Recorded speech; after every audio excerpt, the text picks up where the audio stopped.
And I spent 3.5 years working hard to try to improve life for workers and to improve our immigration system. I feel very, very lucky to have had this journey because younger me would never have thought that I would grow up to be a politician. But I've loved representing Millwoods. I've loved working to try and improve things for Albertans, to talk about ideas, and I'm very excited about election 2023. As the minister, I was also able to change Alberta's role in immigration, some of the policies in the AINP. We worked hard to streamline it. When I first became the minister, the program had a lot of backlogs and a lot of delays. Life is getting more expensive here in the province, and the minimum wage was raised to $15 per hour under the NDP, and it hasn't been changed at all by the UCP. And in the middle of a pandemic, when most people were driving less, Albertans saw rate increases to their insurance 30% higher. Albertans now pay the highest car insurance in the country. It's common sense. It used to be the government policy even before the NDP were elected. And making sure we have a government that is capping insurance, that is capping electricity prices, that is keeping tuition reasonable so that our young people can stay and study here in Alberta. I will just say I'm incredibly concerned that I continue to see Danielle Smith and the UCP talk about pulling Alberta out of the Canada Pension Plan because so many people rely on the CPP for their retirement. And the Canada Pension Plan Investment Board is one of the best in the world. Hello and welcome to the program Beyond the Headlines. You're watching Punjabi National TV. I'm your host Manjit Singh Pheruman. As you know, almost 3 weeks are left for the actual election, that is on 29th of May. All candidates, their parties, they're busy in election campaign. And through this program, we are trying our best to introduce different candidates from the different parties. And today in our studio, we have very special guest, Christina Gray. She's the MLA for 2 times from the Edmonton Millwoods, and right now she is the official candidate of NDP from Edmonton Millwoods. Welcome, Christina. Thank you so much for having me. So how's everything? It's fantastic, and you mentioned me being the official candidate. As of about 20 minutes ago, I am now officially on the ballot. I just came from the returning office. That's good. Where I finished all the paperwork, and so the campaign is fully underway, and I'm very excited. That's good, that's good. And before we start the formal interview, just I want to know who Christina Gray is, how she started her political journey. Oh, fair enough. Well, I grew up in a house where mom was NDP and dad was conservative. Wow. And so we didn't talk about politics because they knew that they didn't agree. And so I grew up in a house where I wasn't very politically engaged. But after I got married and my husband and I started our own home, we started talking about current events more. And this was in the early 2000s. And I really started to want to get engaged when I realized that I disagreed with what the government of the day, at that point the Progressive Conservatives, were doing, specifically around education and healthcare, and making sure those were strong. And so I went political party shopping. I went and I attended some Liberal rallies and some NDP rallies, and I found my home within the NDP and started off volunteering, which, I mean, so many people, that's their introduction to politics, is volunteering and contributing their little bit of time while they're busy working a full-time job. In 2007, some of the Millwoods team in Millwoods, where I was living, they approached me and they asked me to run in the 2008 election. Wow. And I will be honest, my first reaction was no. Because at that point I was a programmer, I worked an IT job, I often wore hoodies and jeans to work, and I thought, I don't know if I'm the best person to be a politician. That's honestly something that happens a lot for women, that first reaction to say no. But I was really lucky because they asked again. We talked about what a campaign would look like, and they convinced me that I should be the candidate, and I ran in 2008. I loved it. We built a campaign team. We ran the campaign out of a house. And I had a great time working to talk to the neighbors about politics. And it was a bit of a different time then because the Progressive Conservatives had been in power for more than 30 years. And so we were really talking about different ways to run the province. And after that 2008 election, I did not win. I went back to my IT career and I started doing more business analysis and project management. And when they asked me to run again in 2015, I said yes, because I remembered how much of an enjoyable time I had connecting with my neighbors in Mill Woods and talking about ideas. And so I ran again in 2015. Very different results. I was one of 54 NDP MLAs elected. Wow. I got the experience and the honor of being able to represent Mill Woods. And soon after that election, Rachel Notley asked me to join cabinet and to be her Minister of Labour and Immigration and Minister responsible for Democratic Renewal. And I spent 3.5 years working hard to try to improve life for workers and to improve our immigration system. And then I ran again in 2019, and I've been in the opposition as Labour and Immigration critic for the past 4 years. So I feel very, very lucky to have had this journey because younger me would never have thought that I would grow up to be a politician. But I've loved representing Mill Woods. I've loved working to try and improve things for Albertans, to talk about ideas. And I'm very excited about election 2023. Got it. So, Christina, just a funny question. How is the family politics now? Like, your husband is supporting NDP and you? Yes, yes. I'm very, very lucky. So my husband and I, because we decided to get involved in politics together, we both chose the NDP. And not only is my husband a supporter of me and the NDP, he actually works for the party now. And so I am the elected politician. He works for the NDP, and we do all of this together. He's an amazing, amazing support, and I'm so grateful to be doing this and on this journey with him because I can't imagine doing it without that partner. And so I'm very lucky. Definitely, support matters a lot. So, as you mentioned, you were the MLA in 2015, then again you were re-elected in 2019. Yes. And you were the Minister of Labour and Immigration for the first time. Second time you were the critic for the same ministry, Labour and Immigration. So first of all, how was your experience as MLA for Mill Woods and as a Minister of Labour and Immigration?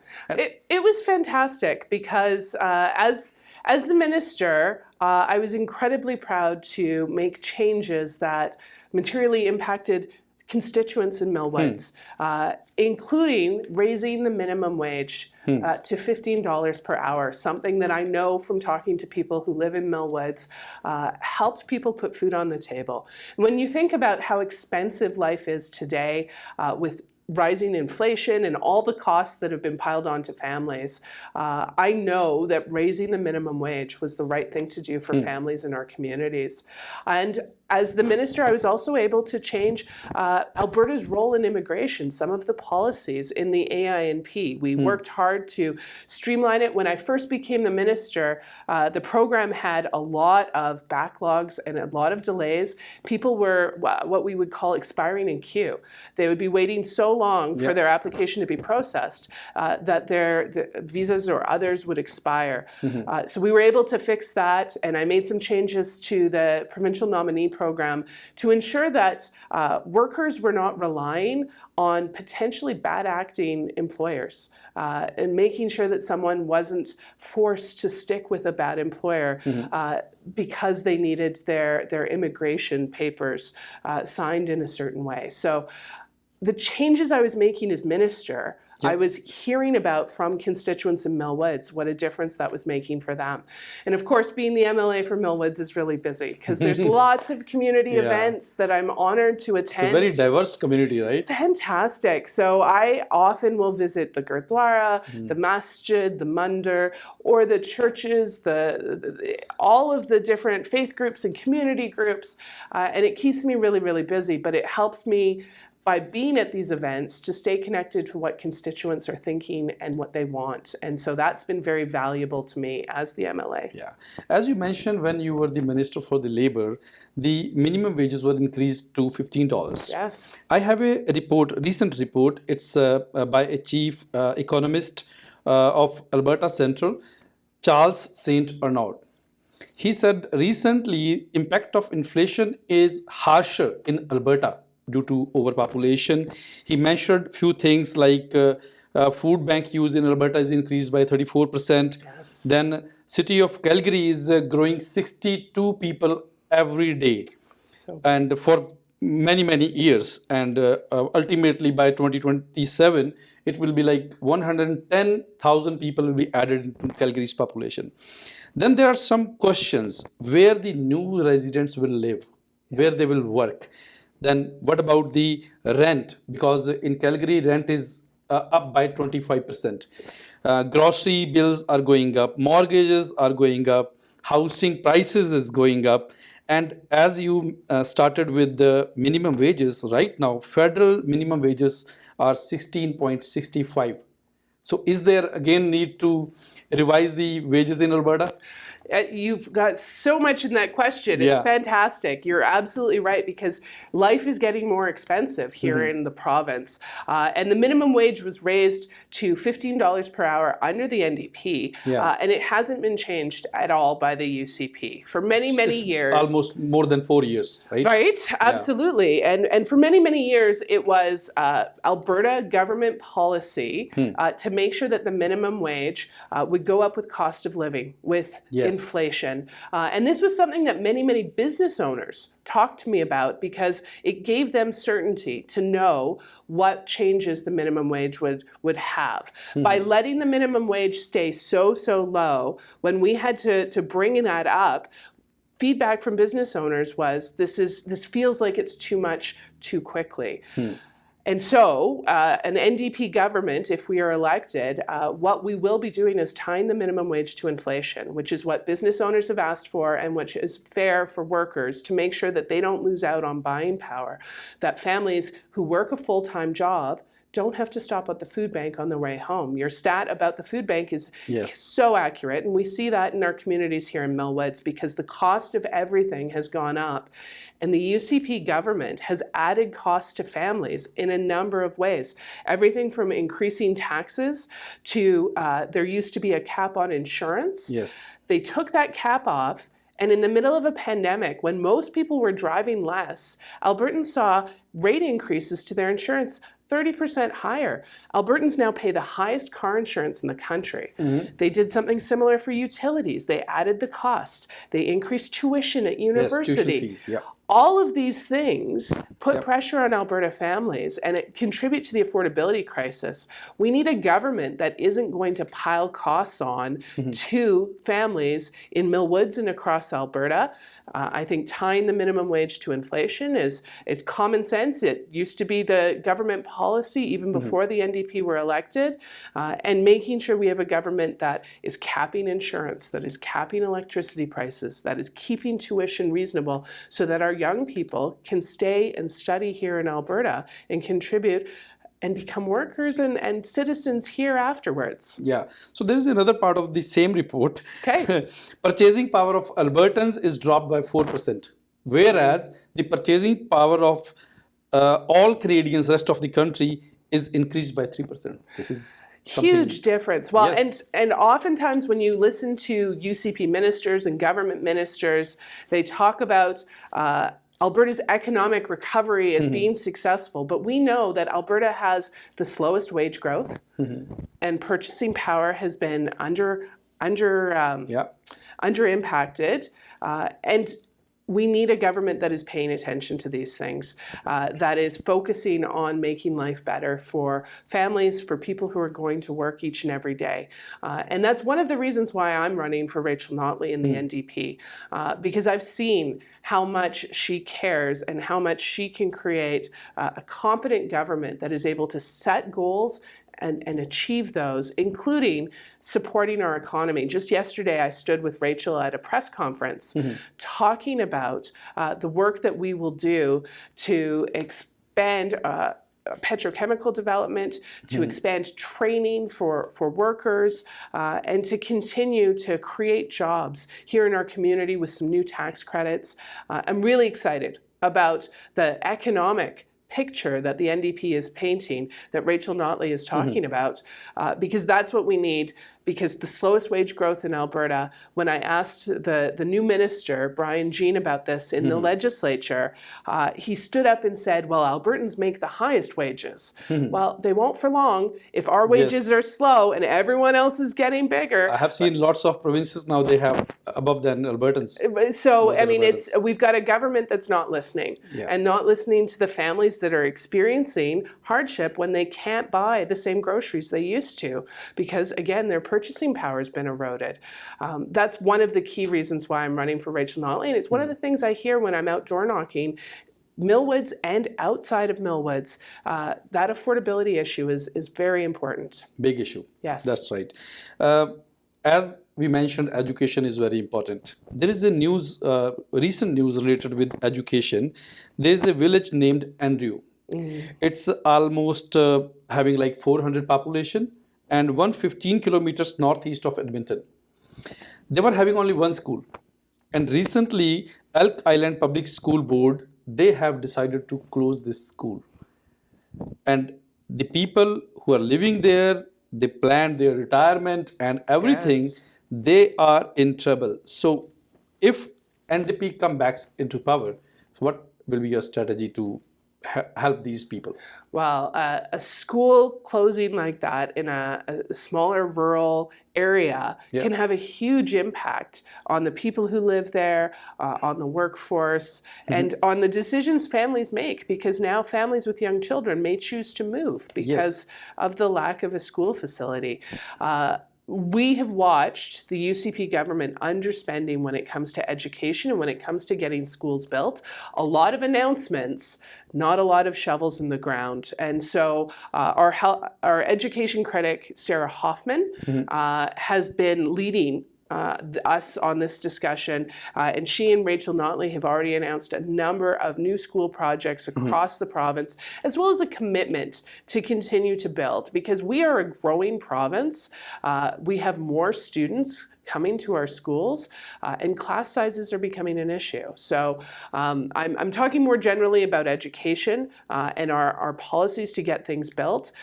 In the specific scenario of what's happening with Andrew, I'm not certain if we've got a commitment for that, but I'm going to have to take that away and talk to caucus, because that's really, really concerning. And I know one of the members of my caucus, Heather Sweet, who is our agriculture and rural economic development critic, I'm certain she would have lots to say about that as well. Definitely. I just want to add one point, please, if possible, in your platform. I'm requesting this to same like every candidate, all political parties. That is a big issue for immigrants. That is the credentials, their education from back home. You know, they are having master degrees, they have PhD degrees, and when they came here, they have to do these all, you know, labor jobs, and their education, their skill, their knowledge, they are not using it for the growth of the Alberta or Canada.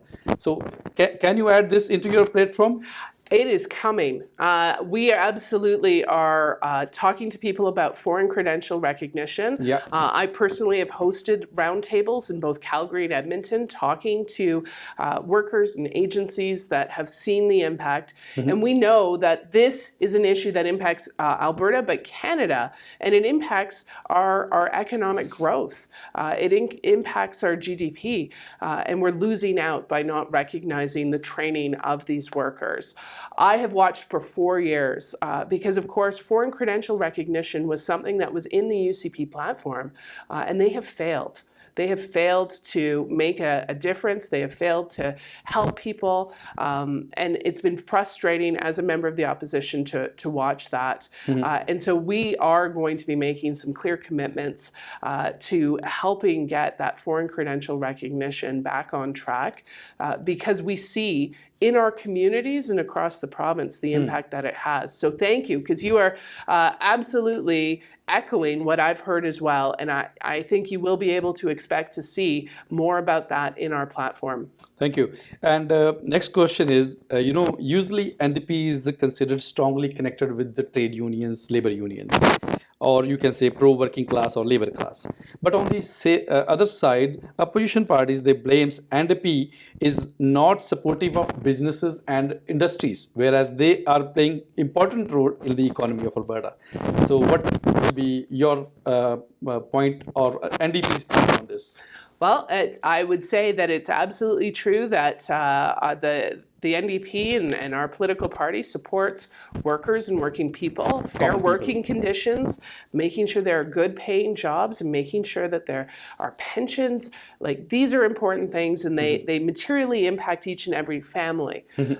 But we are also supportive of business and making sure there's a strong economy. I was very proud under the NDP government reducing the small business tax to support small businesses across Alberta, as well as starting new tax incentives to help business grow and thrive and to attract business to our province.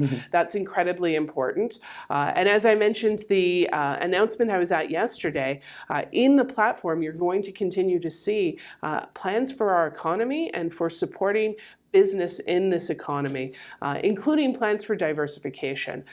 When that comes out in the platform, you'll see 47,000 new jobs with the enhanced spending that we are planning on the tax credits, on expanding the petrochemical diversification programs, which have been renamed to APIP, but are incredibly important. We can do lots of agriculture too. Yeah, and agriculture, we were talking about that before we started. There are so many ways we can diversify in this economy, and we can support business, because having good paying jobs, having stable economy, and making sure that families are able to put food on the table, come home and know that they will have a retirement that they can count on is incredibly important. And my last comment is really just thinking about people's retirements. I will just say I'm incredibly concerned that I continue to see Danielle Smith and the UCP talk about pulling Alberta out of the Canada Pension Plan, because so many people rely on the CPP for their retirement. And the Canada Pension Plan Investment Board is one of the best in the world.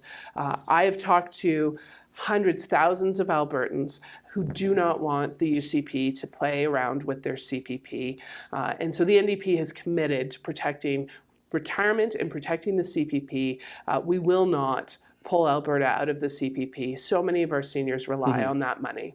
Any special message for newcomers or new voters or constituents of Millwoods? Oh, well, to constituents of Millwoods, to anyone who's voting in this election, I would just say that this is an incredibly important election.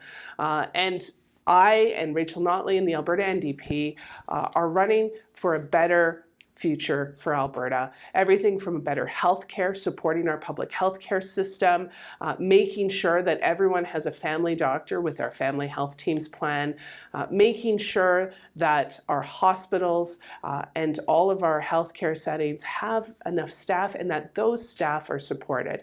These are really important priorities for us when it comes to healthcare. And on the flip side, I see Danielle Smith and the UCP talking over and over again about making people pay to see their family doctors.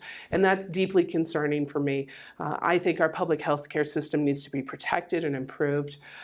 I'm running for Rachel Notley and the NDP because of affordability. I've watched a UCP government add costs onto families over and over and over again, and making life harder for those families. We can do better, and an Alberta NDP government is going to make sure that there's affordable university tuition, a cap on our car insurance, cap on utilities, and really working to address some of those fiscal challenges that are happening. And of course, good jobs and a diversified economy. I was so proud to stand with Rachel just yesterday, talking about our plan for the economy, talking about our plan for Alberta. And for all of these reasons and many more, education, building more schools, making sure the class sizes are reasonable, as opposed to the UCP stopped reporting on class sizes because they didn't want Albertans to know how bad it was getting. I'm really excited about this election and about the vision that we are offering Albertans and about running for Rachel Notley, a leader that I and Albertans can trust, someone who cares about Alberta, someone who says what she means and does what she says. Thanks, Christina, for coming and having this beautiful discussion. So in the next coming episodes, we will have a few more candidates of different political parties. Till then, keep watching Punjabi National. Thank you.